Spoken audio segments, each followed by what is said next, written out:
While they're getting that ready, I'll just tell you that this is a panel about Regulation A, and as many of you know, this is the new Mini-IPO that allows you to raise up to $50 million from even non-accredited investors.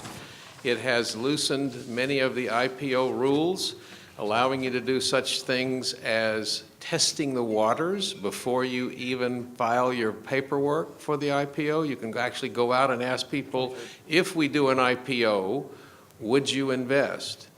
It gives you an exemption from the 50-state merit review, and it allows you to raise up to $50 million in an ongoing offering, $50 million per year. It has some wonderful new advantages, and we have some experts here on this particular subject, each in a different field, each in a different aspect of Regulation A.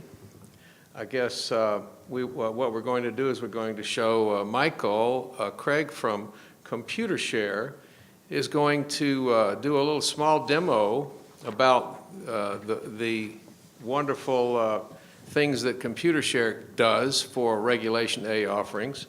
But while he's doing that, Jordan, why don't you go ahead and tell us a little bit about what you do and your company?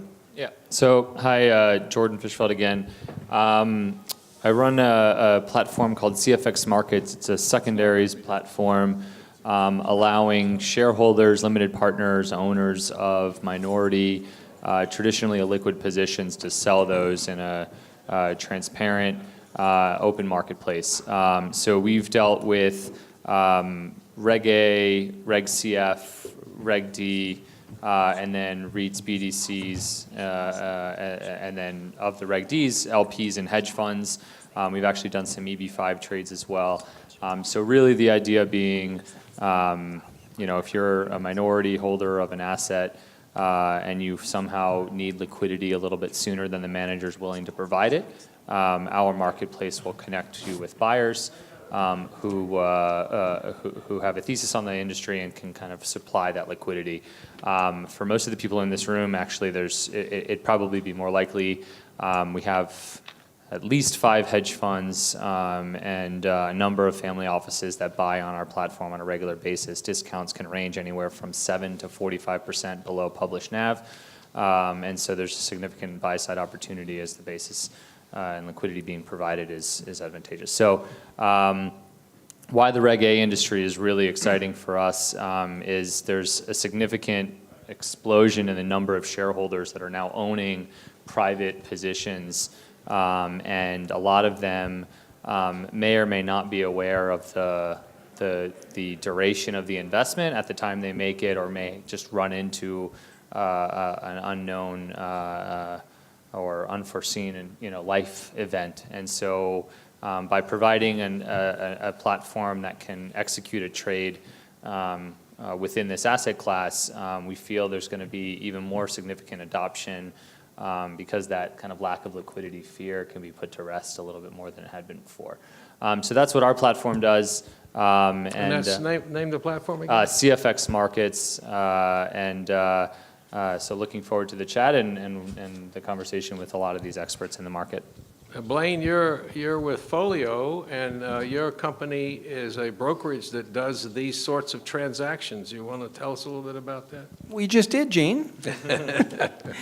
What I'd add is that there's a really simple concept that we were tasked with by the 500 or so RIA firms that use us as their introducing broker and clearing firm. And it was right after the financial crisis, they said, I want to be able to buy non-publicly traded assets in my client brokerage account, held in the brokerage account, in taxable accounts and IRAs, with performance reporting and asset-based fee billing and on the statement, and make it look like the other kinds of securities that I'm going to buy on the public side. And that was the challenge. That's what we've done. I'm kind of surprised that a few of the other clearing firms haven't followed along yet. I think they're waiting for us to fall down and figure out what really gets broken, maybe when there's a little bit higher interest rate environment, or maybe if there's a downturn in the stock market. But in the meantime, whether it's Reg A or Reg D, 506B, 506C, or some of the more traditional products like an S3 REIT or an N2 BDC, to make those something you can buy online in a client account. And as this conversation goes forward, we'll start to look at, what can we do that takes it even further and make it just part of an allocation rather than just a core and satellite kind of function. Great. Hello, my name is Brian Daly. I'm with Groundfloor. Groundfloor is an issuer. We issue our securities under Reg A, and we allow non-accredited retail investors to build portfolios of house flipping loans. Our unit price is a very scary $10. So if you have $100, and we have many investors who are just getting started with investing with $100 or $1,000, they can build portfolios of loans that are diversified up to 100 loans. Of course, the average investor at retail invests a lot more than that because they're earning yields of about 10 to 12% on average on a term of about 6.8 months, which if you're a retail investor, for those keeping score at home, is pretty darn good. We also have started working with our first institutional capital provider. They are buying whole loans from us on the platform, and that's a function of just scaling up the business. And we plan to expand on that next year. Great. And again, the name of the company? Groundfloor. Groundfloor. Yep. Great. Just want to make sure everybody got that. Hi, everybody. I'm Mike Craig. I'm with Computershare. We are your sponsor for this session. And Gene, thank you for including us here. Computershare has been around for a long time. We are the dominant provider of transfer agent services. So if you think of us in terms of shareholder record keeping or being the traffic cop in the space, you get a pretty good idea for what we do. We do about $2 billion a year in revenue. We've got a little bit more than 14,000 clients worldwide, a little bit more than 14,000 employees. We're known predominantly for working with public companies, but the private company space is very important to us. And we've actually just launched a private markets group specifically to support pre-IPO firms. So Facebook, for example, is a firm that we've worked with very closely since even before their IPO. I mentioned the public companies like Apple and Google and a few others that we work with throughout the 14,000 plus employees. But the other part of the private market group that really is interesting for us is crowdfunding. And we work with crowdfunding platforms, we work with crowdfunding issuers, we work with a lot of the people that refer deals in the space because we really think there's a need. And one of the things we want to talk about today is the importance to know what you own, right? If you're the investor in a crowdfunded situation, how do you know exactly what shares you have? What access do you have to that information? So we're going to speak to that here as we go along. We thought one of the other things we talk about are some of the successes we've seen over the past year since crowdfunding really came into existence last summer. And then also talk about some of the struggles, look a little bit at what's coming up in the future, and perhaps some areas where you ought to be careful. Now, do we have people here from family offices? Because we did chat a little bit about family offices. Anybody in the room? Okay, a few, great. So we're going to talk a little bit about visibility in terms of information and what you can expect to see to make sure that you are truly keeping track of what you need to see in a private company. So I probably took a little too long on that, Gene, but there you go. No, that's okay. I'd like to continue with you, Michael, because a lot of new issuers don't really understand the complexities of corporate governance and record keeping and things like that. Could you address that a little bit? Yeah, absolutely. So one of the things we do that we're really known for is we, in an outsourced model, make sure that shares aren't issued without appropriate board resolutions. We can support board meetings, we can support proxy votes, we can support dividend payments, we can support board of directors meetings through a board portal. So we do a lot of things that touch the equity function, and something that Gene alluded to is this idea that you really want to make sure your corporate governance procedures are in place from day one. And for crowdfunded companies, if you're looking to invest through a Reg A offering or a different offering, you really want to drive home the fact to the CEO and CFO that their record keeping's got to be right. I've seen more often than not a CFO sitting with a laptop like this who's got a Post-it note on the side, and you ask him, what's a Post-it note? And the answer is, well, it's a shareholder thing. I've got to take care of it. I haven't quite gotten to it yet. So one of the cautionary tales we'd like to share with you is when you are investing in these private companies, make sure you're working through a company like Computershare to make sure that you can actually see what shares you own, to make sure that the company is essentially blocked from issuing shares without proper approvals, and to make sure that you're truly keeping an eye on who's running the company and making sure you're getting what you should get in terms of information. I want to call out something, though, before we get too far. The word crowdfunding, I think, is a bad word at this point. We're here to stir the pot and make sure that people don't fall asleep. So I'm going to call it a bad word. And Reg A is not crowdfunding. Regulation A is a title in the Jobs Act. It's not crowdfunding. It's not $1 million cap. Reg A is what more mature companies do to raise $50 million a year. They can raise less, but it's not the $1 million crowdfunding thing. I'm just picking on you a little bit to make sure that we're crystal clear, because I came from a conference not too far down the road, and when the concept of reg crowdfunding versus Reg D 506C versus Reg A get muddled, it's kind of hard to keep apart. We're going to talk about Reg A. We're going to talk about companies that are further along in their life cycle, and we're going to want to hear from you of, do you care? Is a company that's only raising $50 million going to be useful to you? Yeah, I actually, this sucks, but I really agree with you. Because I'll tell you what, when Groundfloor started, we're a Reg A issuer today with thousands of investors who are building portfolios. We've sold coming up on about $50 million worth of our product. When we first started, we actually started as a crowdfunding platform.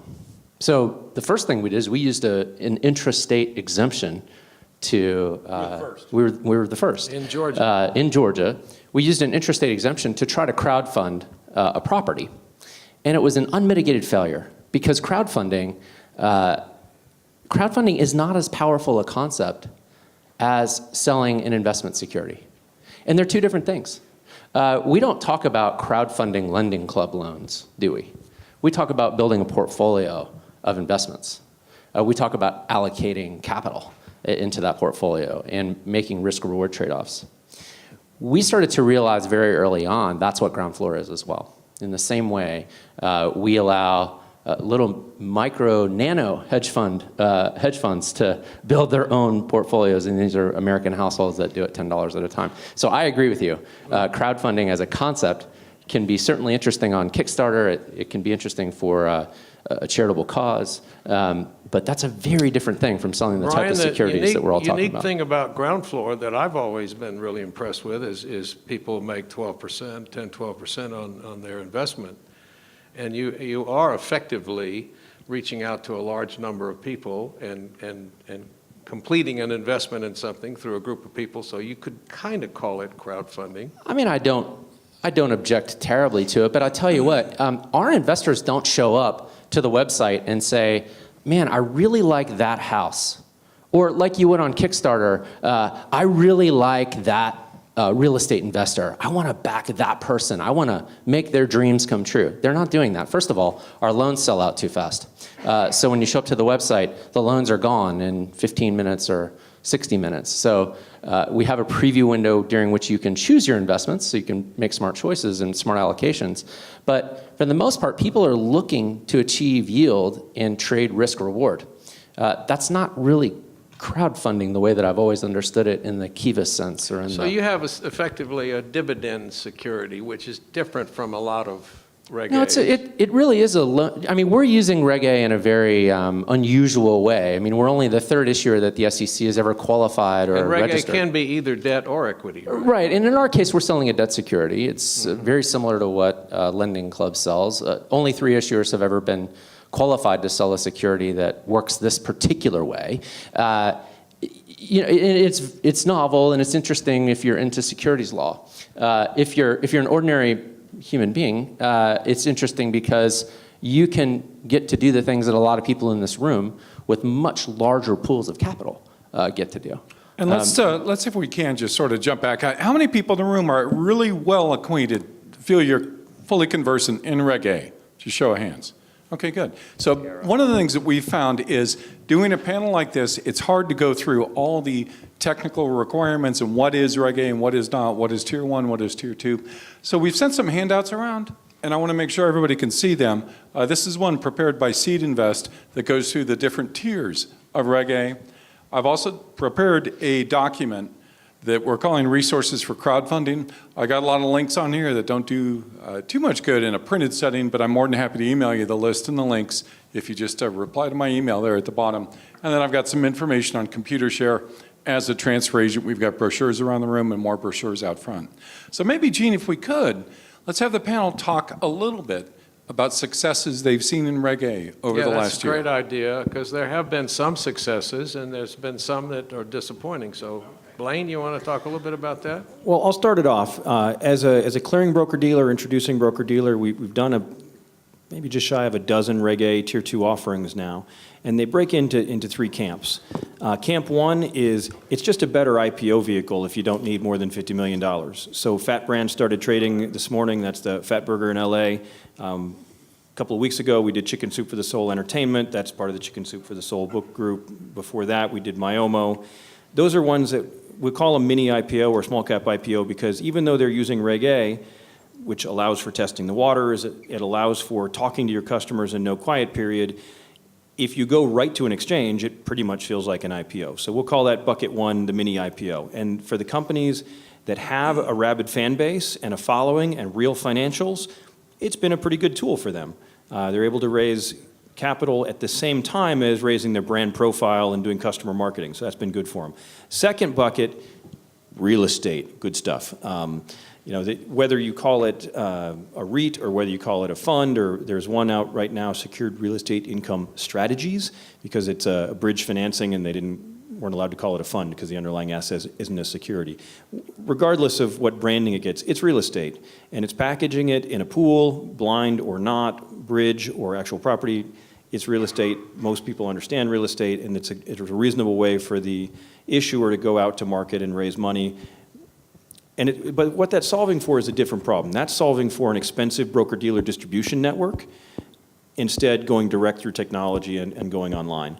But it's still real estate. The third bucket, we don't have anybody here exactly representing it right now, at least up front, maybe there are in the crowd, is interesting companies doing interesting things that want to raise money directly but aren't looking to IPO right away. I think we have. That's where Jordan comes in. Yeah, talk about that. No, so I think that's right. I think one of the great opportunities with the passage of the Jobs Act and Reg A in particular was when you did have an interesting company, and we did have some interesting companies here. I think there was like a cannabis rubbing oil somewhere. Yeah, it's like you rub it on you.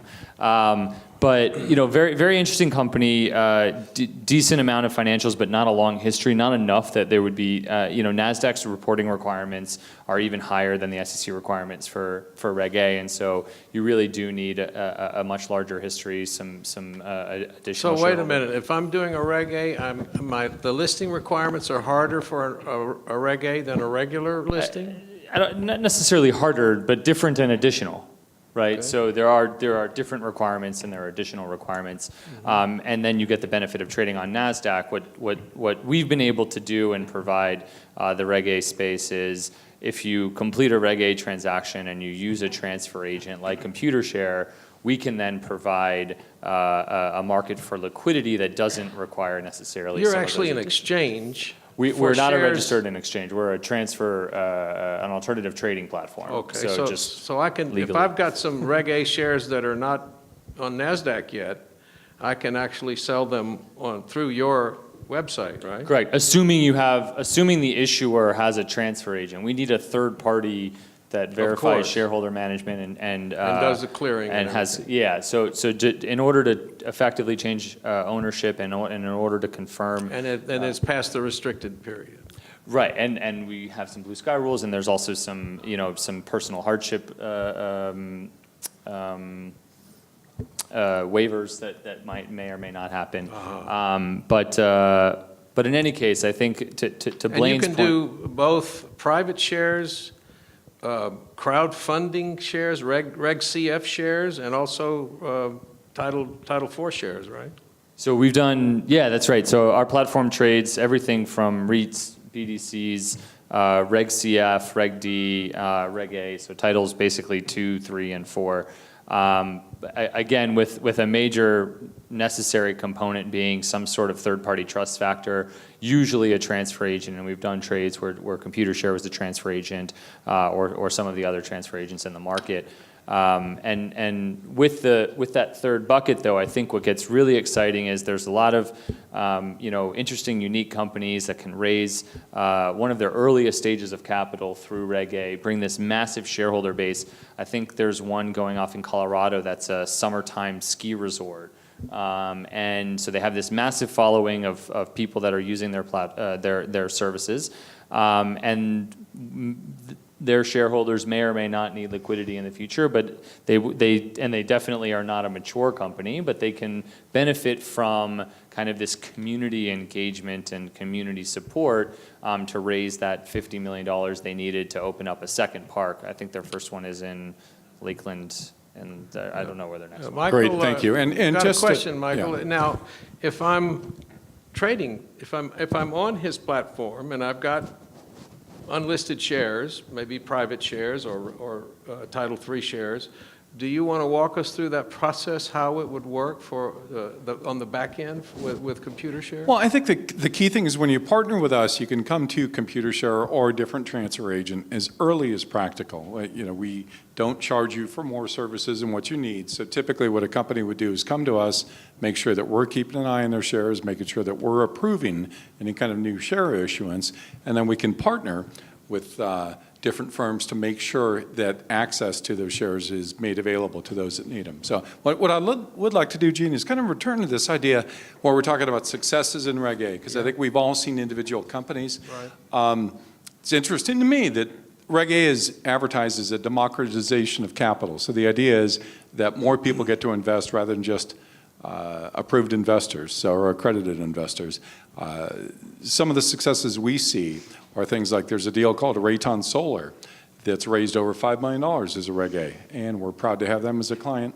We've seen a lot of success in industries where the consumers become shareholders. So craft breweries, for example, you love the beer, you want to become a shareholder, you can do that right on their website. So we're looking to developments like that going forward.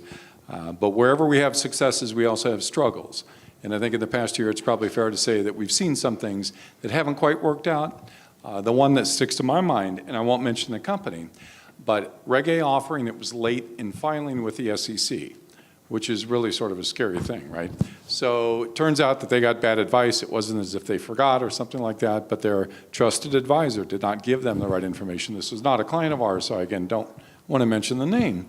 But I think it bears out mentioning again that as you're looking to invest in these situations, know who you're dealing with, know who your partners are, know what you owned, and know what they're doing. So I would really encourage you to look for things like investor portals to make sure that you don't need to rely on the CFO calling you back to tell you what your share position is. You or your firm can actually go on and look at that portal, in this case through Computershare or through a different firm, but you can actually look to verify your equity investment to know what you've got. Other panelists, discussions about struggles maybe in the past year. Yeah, well, Blaine, you want to tell us a little bit about, I'm sure you've seen some nightmare scenarios. Never. I don't know what you're talking about. Deals never go bad. What happens is very Well, often... I gave you an answer. Very often a company will not be skilled in the securities world, and they get into a Reg A, and they get some money, and you want to tell us what happens if they're not really knowledgeable and don't have great advice? I'm going to go a little earlier in the process. When companies come to a platform of some sort, let's say a broker-dealer like us, FINRA sets a pretty high bar for what due diligence means. The product has to be suitable for somebody, which means it can't be a fraud, and it can't be a train wreck, and it can't be a lot of things. And any platform that actually wants to stay in business and not sort of die under shareholder lawsuits usually has a higher bar than that. Ours does as well. So our commitment committee does a fair amount of review and due diligence and discussion. So there's been many offerings that we haven't allowed available on the platform, or we've only made available to financial professionals who can decide if that's a product that's good for their client. We're taking a little bit of the democracy out of the democratizing by not letting the individual investor make some of those decisions. The other part is that we've put up offerings that haven't raised money. Interesting product, interesting market, interesting message, but if they don't go out and beat the bushes and do marketing to either get individual investors or to get family offices or to get broker-dealer networks or to get RIA networks, they're not going to get any money. It's not build it and they will come. I think there was some hype sort of early on in the last, say, 5 or 6 years of what is the Jobs Act and all the things that are going to do is build it and they will come and it's going to be great. Well, it is great, but you still have to work. So these are not underwritten offerings, right? Well, sometimes they may have a, quote, lead broker-dealer, managing broker-dealer, but nobody's, even on the big public IPO side, nobody actually really buys up all the allocation and turns around and sells it. I mean, if a firm actually buys the allocation, it's because they already have buyers. Everybody knows that. That's not new. So all of these Reg A offerings are done as best efforts. So you got to do your marketing. You got to build your investor network. You got to come to the places where the investors are, like here, and do that work. Otherwise, your offering doesn't go anywhere. And so we've seen a number of offerings that would pass and did pass all the diligence, just didn't raise any money. And that's probably a good segue into the next section, and just keep an eye on the clock. We probably have one more topic, and then we can go into some Q&A. But talking about what investors and family offices need to know. Like if you had to identify 2 or 3 things that they really need to know before putting money in a Reg A, what would it be? What would that look like? Well, they need to know that it is regulated just like a regular IPO. It has rules that you must abide by. You mentioned someone that didn't file in time. They really got in a lot of trouble because I think they became bad actors even. And if you become a bad actor, you can't sell securities again. So it's a serious issue. So the best thing that you could know is that this is not the Wild Wild West like ICOs and things. This is actually fully vetted securities offerings. You have a securities attorney, you have comments just like you do on a regular IPO, and it's very serious business. So you could be assured, if done properly and not on the fly, that is a real offering, right? Even though it's small, and if you have good support by illegal and brokerages and Computershare, and you'll get good advice, then you'll be okay. That's the takeaway from this, is that Reg A is really a valid way to do a small mini IPO now, wouldn't you say? Yep.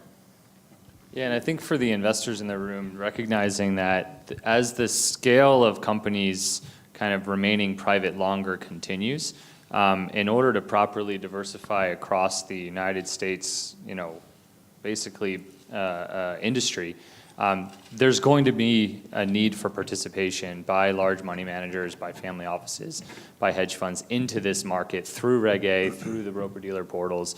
Otherwise, your exposure is really only into the mega cap. Facebook, Uber's still private, Facebook is now public, but they stayed private far longer than was traditional. And so if you're waiting for a NASDAQ IPO or an IC IPO, you're really limiting your exposure to mega cap and eliminating the entire private market from your allocation, which frankly is to me inappropriate. Another thing that's really important is that you're having access to some new and innovative companies that ordinarily would not get an IPO. I know from some of Dara Albright's talks that Intel and Microsoft have experienced 90% of their growth since their IPO. In those days, they actually got money to grow. Now, all the money is going into the private, and when the IPO goes, it's usually some sort of exit or liquidation event. But with a Reg A, you have the opportunity to get into to do what was done a long time ago, and be able to get into an offering in a new and innovative company that ordinarily would not be a Goldman Sachs underwritten IPO, right? So, Gene, you're totally right, but I'm trying to get some sense for who the audience is here. This is not the crowdfunding conference. This is not the ADISA REIT conference. This is hedge fund managers, venture capitalists, private equity, and family offices, if I understand correctly. A few head nods. Okay, great.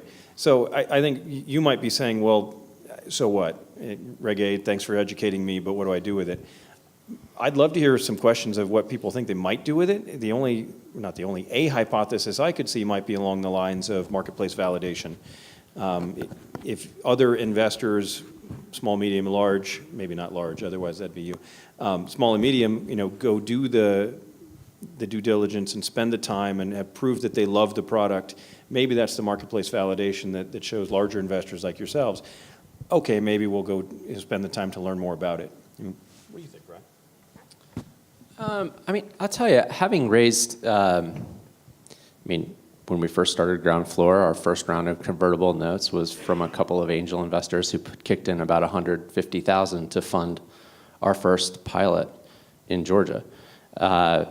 2 years ago, we raised at the, $5 million Series A from a VC.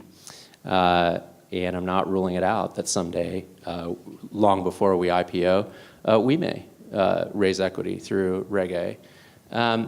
And I'll tell you, as I've looked at that, and I've looked at a lot of Reg A offering circulars that aren't ours, that are more sort of straightforward offerings of equity, usually common equity, it occurs to me that the great virtue that some investors in the room might like is that it's the standardization and the simplicity of common stock.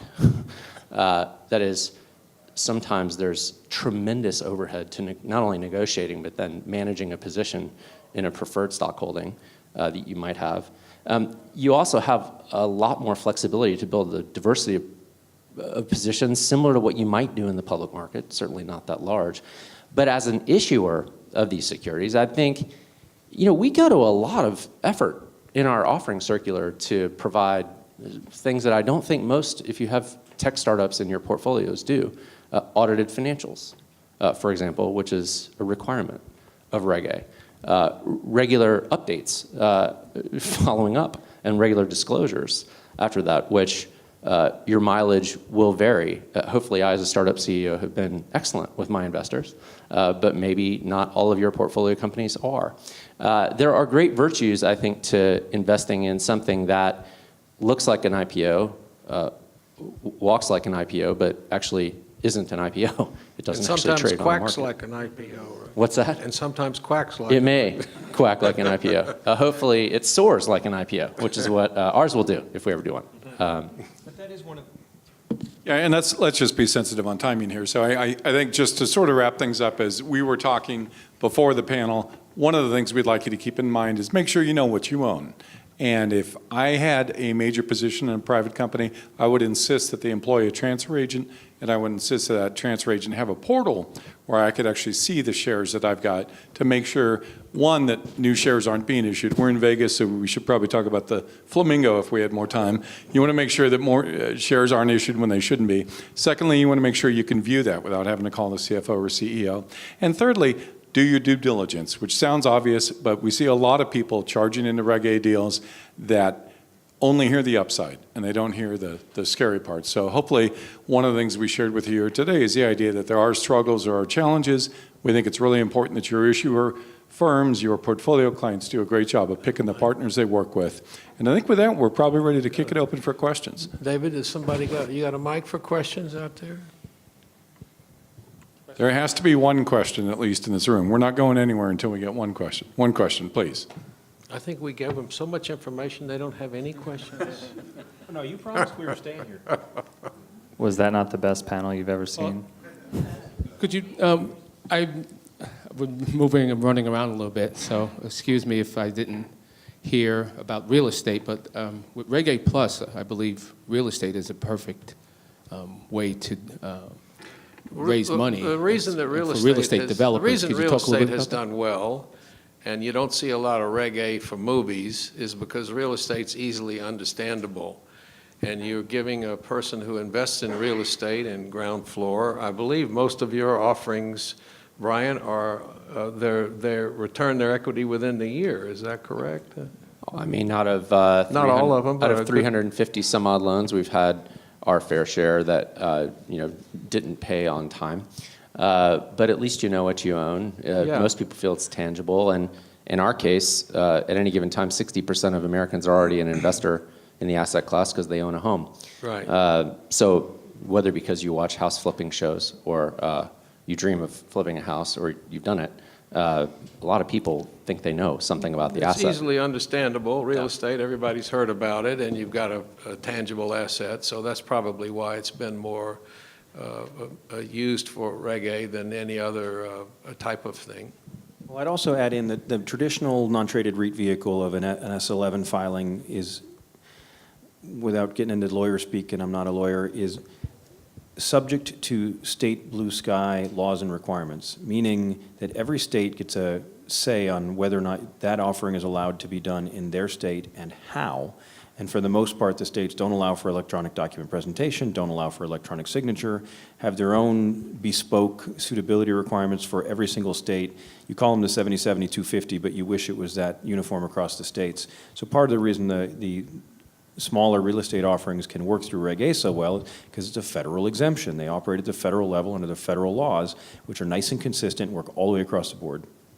So for hedge funds, 50 million is, you know, not too small maybe, but for, Michael, you got a Yeah, comment? just other questions out here, or I see our next, yes, Heather. So at what point does Reg A Plus really take off? Either from a timing perspective or like a catalyst, when does it become more of a household or a commonplace way of finance? That's a great question. And the name of your company with your Capital Partners. very cool. Thank you, Heather.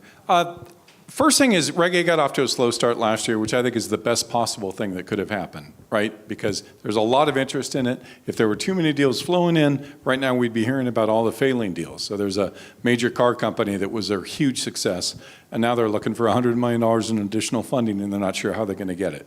So I think the definition of success in this field is kind of interesting. What do you all think about Reg A taking off? When's it going to hit the tipping point?